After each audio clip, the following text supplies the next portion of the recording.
안녕하십니까. 신강사주 용신 찾는 세 가지 방법에 대해서 한번 알아보도록 하겠습니다. 먼저 신강사주에 대한 잘못된 인식 또한 많이 가지고 있습니다. 신강사주는 신약사주보다 좋다더라. 남자는 신강해야 된다. 신강사주는 식재간을 용신을 할 수 있어서 좋다라고 생각하는 경우들이 있는데 과연 그것이 실전 사주에서도 그러한지를 한번 알아보겠습니다. 신강사주라는 것은 사주 원국에서 비겁과 인성이 차지하는 비중이 식상과 재성, 관성에 비해서 영향력이 큰 경우를 신강사주라고 합니다. 그러니까 인성과 비겁이 강하다라고 생각하시면 됩니다. 신강사주를 구분하게 되면 대략 세 가지로 구분할 수 있는데, 먼저 비겁이 강한 경우, 비겁태다한 경우와 그 다음에 인성이 왕성한 경우, 인성태과 또는 식재간이 없으면서 비겁과 인성으로 이룰 수 있을 때는 종격으로서 종왕격 내지는 종강격으로 구성되는 이렇게 세 가지로 나타나게 됩니다. 먼저 비겁이라는 것은, 비겁태다라는 것은 원국에서 비겁이 차지하는, 비견과 겁재가 차지하는 비중이 그만큼 크다는 의미입니다. 자, 이런 경우에 됐을 때는 비겁이 태다한 경우에서 용신을 구분하는 방법은, 가장 중요한 것은 비겁이 왕성하기 때문에 용신의 1순위는 관성이 있다면은, 사주원국에서 관성이 있다면은 용신은 반드시 관성이 됩니다. 만약에 관성이 없다라고 하면은 그 다음에는 용신을 식상으로 써야 되는데, 이 경우에는 인성이 식상을 극하지 않아야 된다. 또는 재성은 인성을 극을 하기 때문에 이 경우에는 쓸 수가 있는 것입니다. 그 다음에는 식상과 관성이 동시에 있는 경우, 이것이 신강사주에서 가장 많이 나타나는 사례들 중에서도 찾아보면 있는데, 식상과 관성이 동시에 나타나게 되면 용신을 무엇으로 할 것이냐에 따라서 사주풀이는 전혀 달라질 수 있습니다. 하지만 이 법칙으로는 먼저 식상과 관성이 있다 하더라도 용신은 관성이 되어야만 합니다. 근데 이 경우 관성이 용신이 되고 나면은 반대로 관성을 극하는 식상은 이 흉신이 될 수도 있다는 점을 유념하셔야 됩니다. 비록 비겁이 태다한 경우로 하더라도 축목, 봄에 태어난 목은 관성, 금을 용하지 않는다는 것입니다.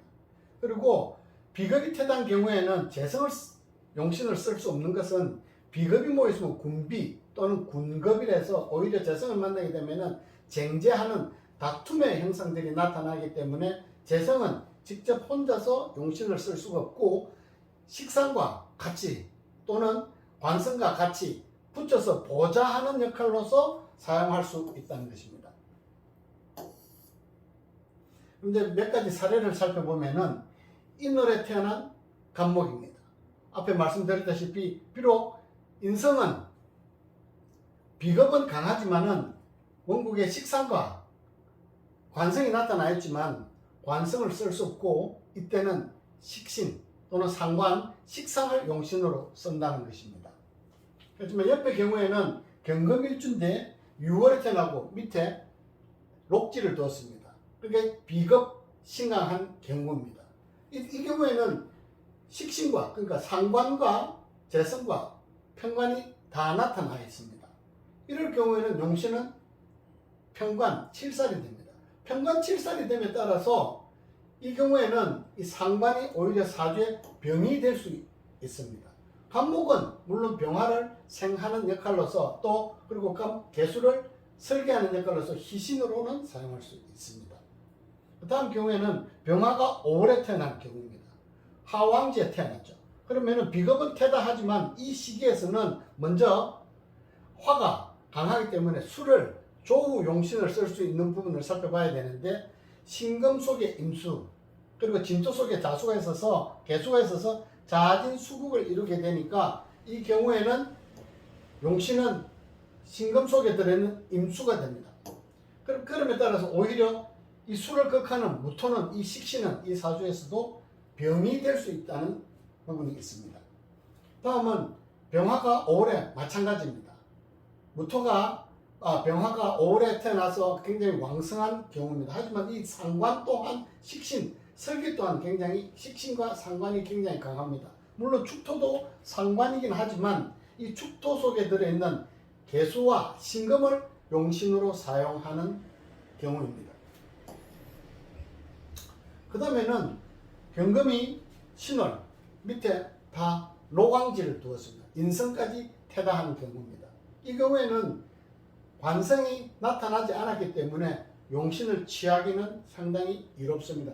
신금 속에 들어있는 임수가 들어있기 때문에 이 수기를 유통하기에는 개수가 충분하다고 볼 수 있습니다. 마찬가지 경금이 신월에 태어났지만 이 경우에는 병화가 투출했습니다. 병화가 투출했는데 마찬가지로 칠살과 상관이 함께 투출한 경우입니다.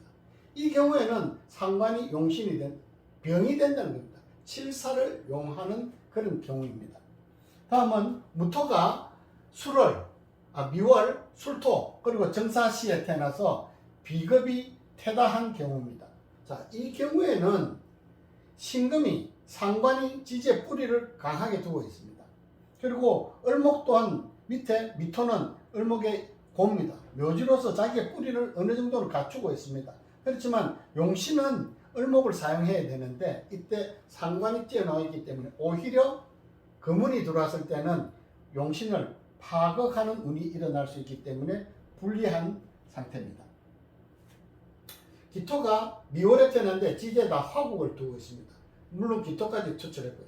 이 경우에는 미월이라는 점, 화토가 다 조열한 상태입니다. 그래서 이 경우 또한 수를 사용할 수 있어야 되는데 임수가 천간에 투출했고 밑에는 신금은 상관이지만 수의 장생지가 되기 때문에 충분한 재관을 용신을 할 수, 식신과 재성을 충분히 용신을 할 수 있는 그러한 경우입니다. 그 다음에는 말씀드렸다시피 두 번째는 인성이 퇴과한 경우들입니다. 인성은 원국에서 인수의 역할이 지나치게 강한 경우를 말합니다.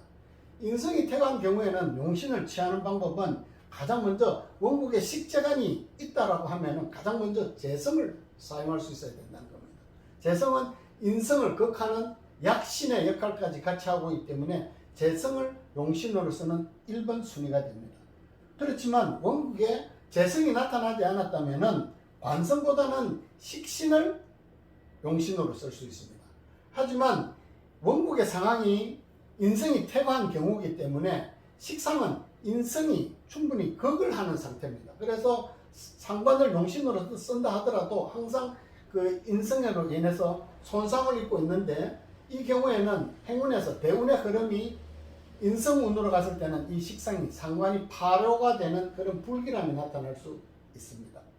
다음에는 원국에서 식재간이 나타나지 않았다면 이 경우도 종황격으로 왕신, 즉 인성이 용신이 되는 경우입니다. 하지만 인성이 퇴과한 경우, 인성이 사주원국에서 영향력이 큰 경우에는 관성은 있다더라도 용신으로 쓸 수 없는 이유가 관성은 인성을 생한 역할이 되기 때문에 용할 수가 없습니다. 용신이 되지 못한다는 뜻입니다. 인성이 퇴과한 경우에 몇 가지 사례를 살펴보면은 간목이 해월에 태어나서 자수를 두고 있습니다. 이것은 수는 곧 이 사주의 병이기도 합니다. 그런데 이 수를 극제할 수 있는 식신과 재성과 관성이 투출했지만은 가장 먼저 이 술토를 용신으로 쓰면서 병화가 술토에 이 상황에서는 화가 침범을 받고 있는 상황이기 때문에 술토가 술을 극제하면서 화를 보호하는 역할까지 하기 때문에 상당히 이 경우를 본다면은 부와 귀를 골고루 갖춘 사주명조가 되겠습니다.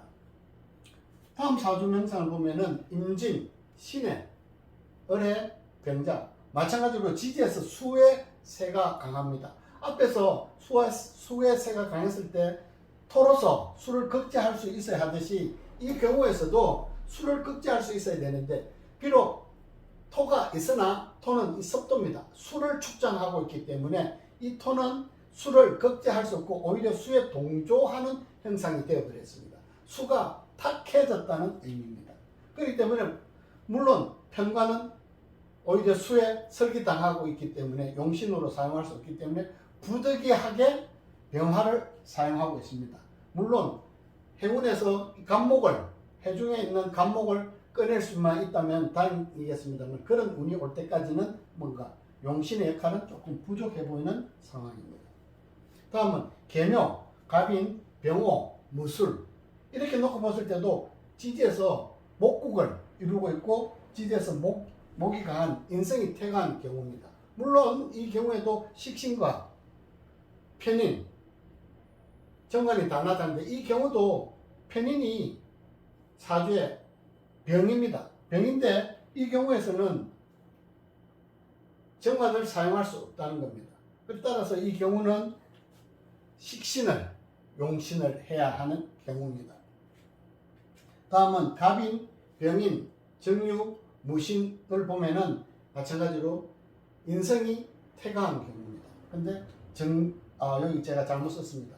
상관과 정제가 있는데 이거는 상관 생제격으로서 금은 복을 극을 해줄 수 있는 상황에 들어와 있기 때문에 용신으로서는 신금이 되는 경우입니다.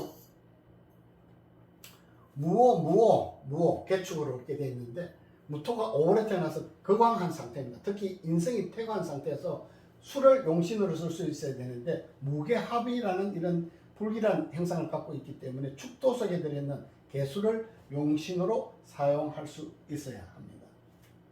다음은 임신, 병호, 기사, 병호입니다. 마찬가지로 이 경우에도 5월, 즉 하왕제도죠. 화토가 굉장히 조열한 상황입니다. 이 조열한 상황에서는 식상으로서 이 설계하는 것은 아무런 의미가 없다는 말이죠. 그래서 이 경우에도 마찬가지로 상관, 생제하는 수가 용신이 되고 신금은 또 특히나 장생으로서 역할이 굉장히 뚜렷한